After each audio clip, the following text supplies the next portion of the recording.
और आप पढ़े लिखे रहेंगे तो अंबेडकर साहब का वो कथन याद रखिएगा, शिक्षा उस शेरनी का दूध है जिसने पिया है वो दहाड़ा है। तो आपको हर हाल में शिक्षा लेना है, वरना आपको लोग कुचल के चले जाएंगे। अंग्रेज तो छोड़िए, ये भारतीयों ने ये सा कुकर्म किया है। आप जलियांवाला बाग और इसमें देखेंगे तो ज्यादा खून खोलेगा आपको मूला कर्म में, जो भारतीयों ने किया यहाँ पे। और दिल को तकलीफ तो अपने पहुंचाते हैं, गैरों को पता क्या है कि दिल दुखता किससे।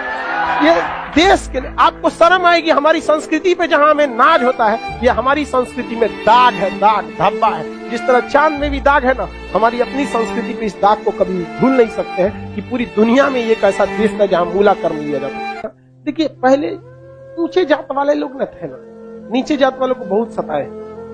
इझवा जनजाति थी जो SC ST में आते हैं, इझवा जनजाति। अब एक मंदिर था, मंदिर के सामने क्या थी? सड़क थी। तो इझवा जनजाति के लोगों को, यहाँ के लोग जो ऊंचे जात वाले थे, वो कहते थे कि तुम इस सामने से नहीं जा सकते, यहां से तुम प्रवेश नहीं कर सकते। दूसरा रास्ता बहुत लंबा दूरी तय करके था, 5-6 किलोमीटर। अब अगर किसी का घर यहाँ है और उसको यहाँ जाना है तो वो मंदिर के रास्ते से नहीं जा सकता है, लौट के जाएगा पूरा गांव हेल के बाहर यहाँ पर, और फिर आना है तो इस तरह से हेल के आए। बताइए ये गलत बात था कि नहीं? अरे यार, वो छोटा जात बड़ा जात क्या होता है? छोटा जात वाला तो बड़ा जात वाले को छू लेता है तो कहते हैं अशुद्ध हो गया, ज्यादा वोल्टेज छोटके में है कि नहीं है? आप बताइए, छोटा जात वाला बड़े जात को छूता है तो क्या कहते हैं? हम अशुद्ध हो गए। तो तुम्हारे में वोल्टेज है तो तुम बड़ा जात वाला छोटा को छू के शुद्ध करके दिखाओ। नहीं समझे? ज्यादा वोल्टेज किसमें? लेकिन बात हम क्या बताते हैं, छोटे जात को लोगों ने पढ़ने नहीं दिया, इस वजह से वो इस तरह का सवाल नहीं पूछ सकता था। हमरा से पूछे कोई, हम कहते हम ट्रांसफार्मर, तुम बैटरी, टच करा के देखा, भड़का देंगे तुमको यहाँ पर, फिर तुमको शुद्ध अशुद्ध हो जाओगे तुम यहाँ पर। तो ये लोग बहुत गलत किए, ये गलत बात है यार। आज के वक्त में तो एटलीस्ट ये सोच नहीं होनी चाहिए। क्या छोटा बड़ा जात करते, मतलब क्या ही बताया जाए इनको। खुद हिंदू धर्म के शास्त्र में पढ़ी, आपको पढ़ा है, ऋग वैदिक काल में जाति का निर्धारण कर्म के आधार पर, उन लोगों ने अपनी फायदा के लिए जाति के आधार पर कर दिया, वंश के आधार पर किया कि नहीं किया? हम ये बात थोड़ी कर रहे हैं, ये तो ऋग्वेद में लिखा है। हम कौन होते हैं भैया बताने वाले कि जाति के आधार पर होगा कि नहीं? ऋग्वेद हम लिख ले हैं, जाके पढ़िए ऋग्वेद में, वहां एक ही परिवार में 4 जाति के लोग रहते। प्रारंभिक वही है ना, बाद में ना संशोधन कर दिया गया, तो गलत था। यहाँ पर केरल में बहुत अत्याचार हुआ। यहाँ पे केरल का त्रावणकोर का एक राजा था, यहाँ पर इसने दलित महिलाओं को मूला कर्म लगाता था। टैक्स था मूला कर्म। मूला कर्म एक टैक्स था जिसमें दलित लड़कियों और महिलाओं को अपना स्तन नहीं ढकना था, खुला रखना था। अगर वो स्तन ढकती है तो उसे टैक्स देना पड़ेगा ऊंचे जात वालों को, क्योंकि ऊंचे जात वाले को नीचे जात वालों से अलग करने के लिए ये तरीका लाया गया। अब ये बताइए ये कितना नीच समाज की ये मानसिकता हो सकती है। ये आप कह सकते हैं कि जिस भारत में नारियों की पूजा होती है उस भारत में ये मूला कर्म स्तन ढकने के लिए, और वो भी इस नाते कि तुम दलित हो, कितना गलत है। और इसको देखिए, इस पे कोई बहुत बड़ा बवाल आज तक हुआ है नहीं, लेकिन एक मूवी अगर आ जाएगी पद्मावती, या एक बाजीराव मस्तानी, एक कोई मूवी आ जाएगी, या कोई किसी कंपनी का प्रचार आ जाएगा। अभी एक किसी कंपनी का कोई प्रचार आया था दीपावली को, उसके लिए बवाल हो गया। कभी इसके लिए बवाल हुआ है? नहीं, होगा भी नहीं। रीजन क्या है? दलित लोग उतना पढ़ने ही नहीं दिया इन लोग को, आगे भी नहीं दे रहे। दलित के कुछ नेता भी आए तो अपने परिवार को लगाने में आगे बढ़ गए, वो पढ़े लिखे नहीं। यहाँ एक मूवी के लिए बवाल हो सकता है, जिस हम पर्सनली हम बताते ना, बवाल की वजह से हम बाजीराव मस्तानी मूवी देखे, हमें ऐसा नहीं लगा कि उसमें क्या था। भले काटने के बाद वो था कि क्या था हमको ये नहीं पता, लेकिन ऐसा उसमें मूवी में कुछ गलत दिखाया गया है। उसमें तो और बहादुरी दिखाया गया कि महिलाओं ने, कि देखो भाई मरने के बाद भी हमने क्या किया है, जौहर, जो गलत था। अलाउद्दीन खिलजी, इससे नुकसान किसको था? इससे अलाउद्दीन खिलजी का वह चेहरा जो सबको नहीं पता था वो भी देख लिया लोगों ने, लेकिन उसके लिए विरोध हो सकता है। लेकिन इतना गलत चीज के लिए कभी आपने विरोध देखा है?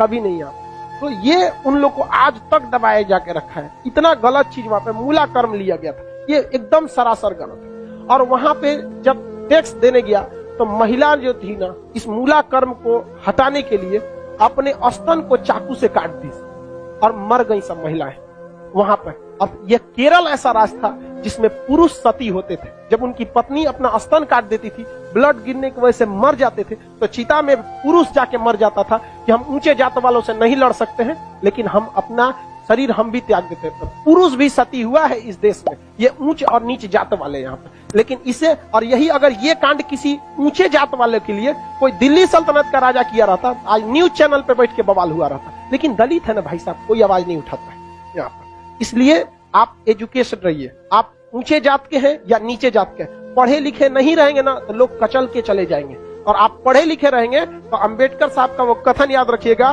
शिक्षा उस शेरनी का दूध है जिसने पिया है वो दहाड़ा है। तो आपको हर हाल में शिक्षा लेना चाहिए, वरना आपको लोग कुचल के चले जाएंगे। अंग्रेज तो छोड़िए, ये भारतीयों ने ये सा कुकर्म किया है। आप जलियांवाला बाग और इसमें देखेंगे तो ज्यादा खून खोलेगा आपको मूला कर्म में, जो भारतीयों ने किया यहाँ पे। और दिल को तकलीफ तो अपने पहुंचाते हैं, गैरों को पता क्या है कि दिल दुखता किससे। ये देश के लिए आपको शर्म आएगी। हमारी संस्कृति पे जहां हमें नाज होता है, ये हमारी संस्कृति में दाग है, दाग धब्बा है। जिस तरह चांद में भी दाग है ना, हमारी अपनी संस्कृति पे इस दाग को कभी भूल नहीं सकते हैं कि पूरी दुनिया में एक ऐसा देश था जहां मूला कर्म लिया जाता है। लेकिन आज भी बहुत हल्के में इसे ले लिया जाता है, हल्के में ले लिया। जानते क्यों? क्योंकि ये दलित के साथ समझा गया कि नहीं? बहुत ऐसा होता है। कितना आदमी बताएगा, ज्यादा हम भी बोलेंगे तो सोचा हमारा कहेगा तू दलित का फेवर कर। हम कौन सी फेवर कर? नहीं हुआ रहता नहीं बोलते। इजवा जनजाति के लोगों ने विरोध किया और इजवा जनजाति वालों ने क्या किया, इसको हटाया और मंदिर के सामने से वो क्या होने लगे ज्यादा। नहीं, भगवान ने कब कह दिया कि तुम हमको मतलब नहीं यार, राम जी सबरी के जूठे बेर खाए थे, तू राम जी से बड़ा हो गया। अरे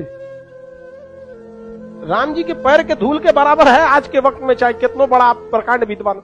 सबरी के जूठा बेर खाए थे कि नहीं? जूठा बेर यहाँ। और आज लोग कहते हैं कि छू देंगे तो अशुद्ध। अरे भगवान जूठा बेर खाए, देख ले भाई, अब इससे बड़ा साक्ष्य क्या चाहिए। लेकिन नहीं, हम श्रेष्ठ रहेंगे, दूसरे को दबा के रखेंगे। ये सोच बहुत गलत है समाज में, और ये धीरे धीरे सही होगा। और इसको आप डायरेक्ट नहीं सही कर सकते। अभी समाज में ऐसे लोग हैं ना जिनके दिमाग में ये बैठा हुआ है ऊंच जात हम श्रेष्ठ हैं। ये नहीं, ये समाज के लोग धीरे धीरे धीरे धीरे डिकम्पोज हो जाएंगे, बूढ़ा होके समाज।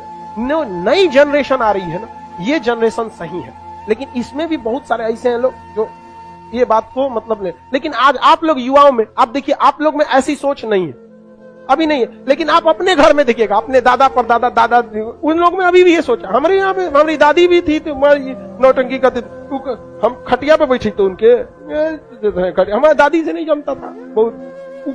कोई नौकर वोकर आते थे तो ना काम करने के लिए, तो उसके लिए अलग गिलास रखी थी, उसके लिए शीशा का अलगे रहता था। उनके ये कौन सा तरीका है आपका? भाई आप भी पीने के बाद धुल देंगे, वो भी धुला जाएगा, सब साफ हो जाएगा, इसमें कौन सा बात है। लेकिन ना, मर गई लो, खत्म कहानी। मेरी सच बता, हम तो सोचते हैं ना, कोई मरे तो हम उससे उठा के एक बार पूछे कि आपको ऊंचे जात वाले शमशान में फूके कि नीचे जात वाला, और जो आपको आग लगाएगा ना वो किस जाति का हो? हरिजन होगा।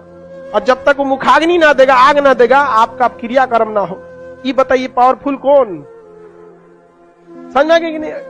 छोड़ो इस सब बात को, लेकिन क्या कहिएगा, आप शिक्षित रहिए। आपसे आदमी उम्मीद रखता है कि आप इस समाज में ये भेदभाव को खत्म कीजिए, क्योंकि आप जिस जाति में पैदा हुए, जिस परिवार में पैदा हुए, इसमें आपका कोई योगदान नहीं। हो सकता है कि आप किसी दूसरे जाति में पैदा हो सकते, तो आपकी ये कोई योग्यता नहीं जिसे आपने अर्जित किया है। ये भाग भरोसे है कि आप ऊंचे जात में हैं तो कोई नीचे जात में। खैर अब आगे आते हैं, किसी को कोई दिक्कत नहीं है।